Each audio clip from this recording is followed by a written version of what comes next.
बार पश्चिम बंगाल समेत 5 राज्यों के काउंटिंग के रिजल्ट सामने आ चुके हैं और पश्चिम बंगाल में इस बार बीजेपी की बड़ी जीत हुई है। बंगाल के रुझानों में बीजेपी की सरकार, चुनाव आयोग ने सभी 293 सीटों के रुझान आए।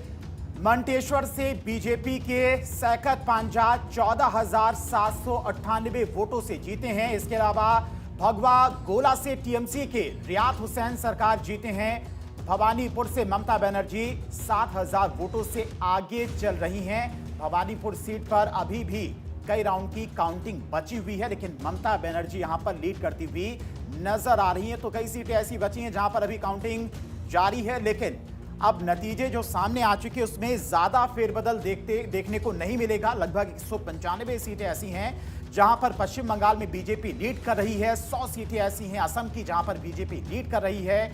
इसके अलावा केरलम की बात करें तो यहां पर एलडीएफ 36, यूडीएफ 102 सीटों पर लीड करती नजर आ रही है। तमिलनाडु की बात करें तो यहां पर सबसे बड़ी पार्टी बनी है टीवी के 105 सीटों पर लीड करती हुई नजर आ रही। पुडुचेरी में एक बार फिर से बीजेपी की सरकार, एनडीए लगभग 21 सीटों पर आगे चल रही है। हर तरफ जश्न का माहौल है। ये तस्वीरें राजधानी लखनऊ की, जहां पर मुख्यमंत्री योगी आदित्यनाथ, डिप्टी सीएम केशव प्रसाद मौर्य और इसके अलावा कैबिनेट मिनिस्टर्स इस वक्त मौजूद, जो कि जीत बड़ी है, ऐतिहासिक जीत है पश्चिम बंगाल, जहां पर बीजेपी ने अपना सूखा खत्म किया है और काफी पेशेंस के बाद, काफी मेहनत के बाद पश्चिम बंगाल को बीजेपी ने फतेह किया है, तो जश्न भी बड़ा बनता है। तमिलनाडु में भी जो डीएमके की सरकार का पतन और एआईएडीएमके बीजेपी गठबंधन ने अच्छी सीटें पाई हैं। केरल में बीजेपी का खाता पहले की तुलना में बेहतर हुआ है और वोट परसेंटेज बीजेपी का बढ़ा है। तो इसके लिए पूरे एनडीए परिवार को बधाई और आप सबका अभिनंदन।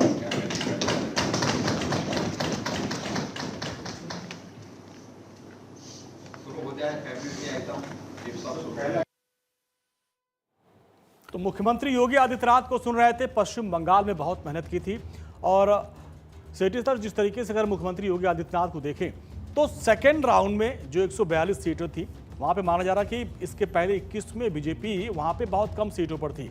वहां पर मुख्यमंत्री योगी आदित्यनाथ ने जबरदस्त तरीके से चुनाव प्रचार किया, डेरा डाल रखा था और मुख्यमंत्री योगी का कि बुलडोजर चल गया पश्चिम बंगाल। और मुख्यमंत्री योगी का स्ट्राइक रेट है कि जहां भी वो चुनाव प्रचार करते हैं लगभग 90 का स्ट्राइक रेट रहता है।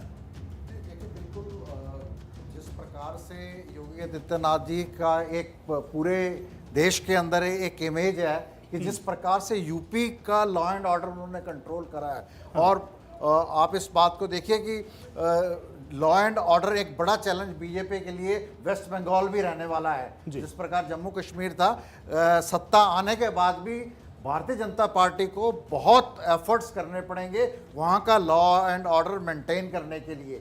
और जहाँ तक योगी आदित्यनाथ जी की बात है, उनके जाने से उनकी एक इमेज ऐसी है कि जहाँ पे योगी आदित्यनाथ जैसा लीडर होगा वहाँ पे लॉ एंड ऑर्डर को कंट्रोल करना एक उनके पद चिन्हों पे चलकर ही आप लॉ एंड ऑर्डर को मेंटेन कर सकते हैं। इस तरह की इमेज योगी आदित्यनाथ जी की है और उनके जाने से निश्चित रूप से सीटों के ऊपर जो है वो फर्क पड़ता है और पड़ा भी है। जिस प्रकार से ये सारी चीजें हुई हैं। लेकिन मुझे नहीं लगता कि पश्चिम बंगाल में लॉ एंड ऑर्डर को चुस्त दुरुस्त करने के लिए बहुत ज़्यादा मेहनत करने की आवश्यकता होगी। इसलिए नहीं होगी कि पश्चिम बंगाल में अधिकतर राजनीति आप देख रहे हैं तो स्टेट में और केंद्र में अलग अलग सरकारें रहती हैं। तो पुलिस का सहयोग स्टेट गवर्नमेंट के साथ रहता है, स्टेट सरकार के साथ रहता है, कार्यकर्ता उनके साथ रहते हैं और विपक्ष में बैठे हुए राजनीतिक दल की व्यवस्था वहाँ होती नहीं है। यहाँ पहली बार है कि सत्ता पक्ष केंद्र में और स्टेट में एक ही है। तो जो कार्यकर्ता बवाल करेगा या उत्पाद मचाने का काम करेगा तो उसको संरक्षण की आवश्यकता वहाँ मिलने वाली नहीं है। जो अधिकतर संरक्षण वहाँ स्टेट गवर्नमेंट देती है। अजय भाई मुस्कुरा रहे हैं, उनके पास जाएंगे। उससे पहले बीजेपी हेडक्वार्टर से इस वक्त हमारी सहयोगी प्रीति मौजूद है। प्रीति, क्या तस्वीरें इस वक्त बीजेपी हेडक्वार्टर की? जी बिल्कुल धीरेन्द्र, आप देख सकते हैं किस तरीके से आपको यहाँ पर भारतीय जनता पार्टी के तमाम कार्यकर्ता नजर आ रहे हैं और इसी के साथ तैयारियां भी जमकर की गई हैं। सबसे पहले मैं आपको कुछ तस्वीरें दिखाना चाहूंगी। देखिए यहाँ पर झालमुड़ी आज तैयार की जा रही है और आपने वो तस्वीरें भी देखी थी जब प्रधानमंत्री नरेंद्र मोदी ने खुद झालमुड़ी का स्वाद चखा। पूरे देश में झालमुड़ी की चर्चा हुई और आज क्योंकि ये ऐतिहासिक जीत है भारतीय जनता पार्टी की, तो इसलिए तैयारियां भी वैसी ही की गई हैं। यहाँ पर आप देखिए बीजेपी कार्यकर्ता आज झालमुड़ी का स्वाद लेते हुए नजर आ रहे हैं। बताइए झालमुड़ी खा के क्या मैसेज दे रहे हैं आज? हम झालमुड़ी खा के ये मैसेज दे रहे हैं टीएमसी वाले को, मोदी ने जब बंगाल किए और झालमुड़ी खा लिए, टीएमसी को मिर्ची लग गया, मिर्ची लग गई, मिर्ची लग गया। मोदी जी आके झालमुड़ी खा लिए। अब मोदी जी झालमुड़ी खा लिए, मेरे डिस्ट्रिक्ट में झाड़ग्राम में झालमुड़ी खाए थे, हम 4 सीट जीत लिए। दीदी को मिर्ची लगा, दीदी को वो चला गया होगा पाकिस्तान, पूर्व पाकिस्तान, बांग्लादेश लग रहा है। आप बताइए। झालमुड़ी में एक और फायदा हुआ, फायदा ये झालमुड़ी अब ब्रांड बन चुका है, अभी इंटरनेशनल ब्रांड बन चुका है। तो हम मोदी जी को कहते हैं, रिक्वेस्ट करते हैं इसको पेटेंट किया जाए, ये बंगाल का झालमुड़ी। ये अविश्वसनीय जीत थी। अच्छा ये मिर्ची लगी तो मैं क्या करूं? दीदी को मिर्ची लगी तो मैं क्या करूं? मिर्ची तो लग गई है, मिर्ची तो लग गई, अब दीदी सीधा बांग्लादेश भागेगी। अब दीदी बंगाल में नहीं रह पाएगी, सीधा बांग्लादेश जाना पड़ेगा। क्या लगता है? क्या टीएमसी का क्या होगा वहाँ पे जितना गुंडा है, जितना बड़ा बड़ा मस्तान है, सबको उल्टा टांग दिया जाएगा, किसी को नहीं छोड़ेंगे।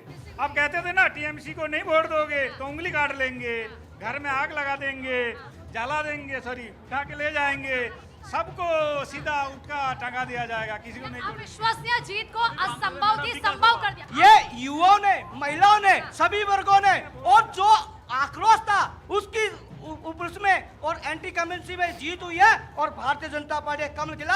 बधाई के पात्र देवतुल्य जनता, देवतुल्य कार्यकर्ता, बधाई के पात्र पश्चिम बंगाल में कमल खिलाने काम किया। और जो स्टालिन जी कहते थे हिंदू डेंगू है उसको बाहर करने का काम देवतुल्य। ठीक है, सभी कार्यकर्ताओं के चेहरे पर खुशी है, जश्न मनाया जा रहा है और जश्न बनता भी है, चूंकि पश्चिम बंगाल की जीत ऐतिहासिक जीत है बीजेपी के लिए, तो ऐसे में कार्यकर्ताओं की खुशी तो बनती ही है।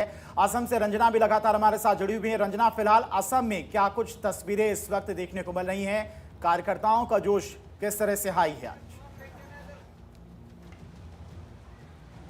बिल्कुल धीरेन्द्र, कार्यकर्ताओं का जोश यहाँ जबरदस्त हाई है और फिलहाल असम के गुवाहाटी में इस वक्त जबरदस्त बारिश हो रही है, लेकिन बीजेपी हेडक्वार्टर की अगर आपको तस्वीर दिखाए तो जश्न में कोई कमी नजर नहीं आ रही है। ये देखिए तस्वीर आपको दिखाते हैं, ये जो सामने इस वक्त आप तस्वीरों में भारी संख्या में यहाँ पर महिलाओं या फिर लोगों की मौजूदगी देख रहे हैं। बीजेपी कार्यकर्ता हैं यहाँ पर पारंपरिक वेशभूषा में, जो असमिया वेशभूषा है उसमें यहाँ पर तमाम लोगों की मौजूदगी है और ढोल नगाड़ों के बीच यहाँ जबरदस्त उत्साह नजर आ रहा है। ताल जिसे कहते हैं, यहाँ पर वो ताल बजा रहे हैं, ढोल बजा रहे हैं और यहाँ जबरदस्त जश्न मनाते नजर आ रहे हैं। फिलहाल यहाँ जोरदार बारिश हो रही है, तमाम इंतजाम किए गए हैं।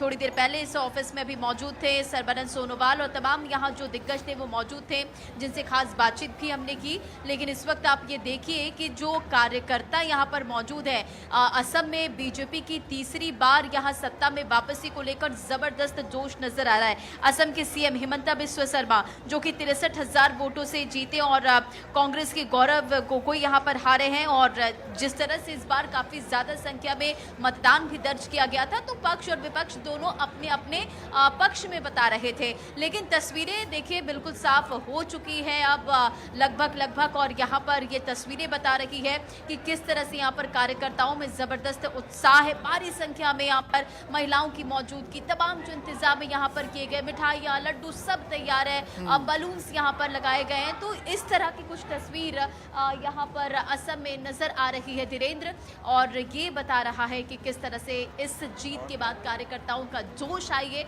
ये जो मैंडेट मिला है, अब इस मैंडेट को जो वादे किए गए किस तरह से अब उस पर काम करना है, ठीक है रंजना, देखने वाली बात होगी। आप नजर बना के रखिए और कार्यकर्ताओं से बात भी करते रहिए। प्रीति भी इस वक्त दिल्ली हेडक्वार्टर में मौजूद है, प्रीति के पास भी जाएंगे। लगातार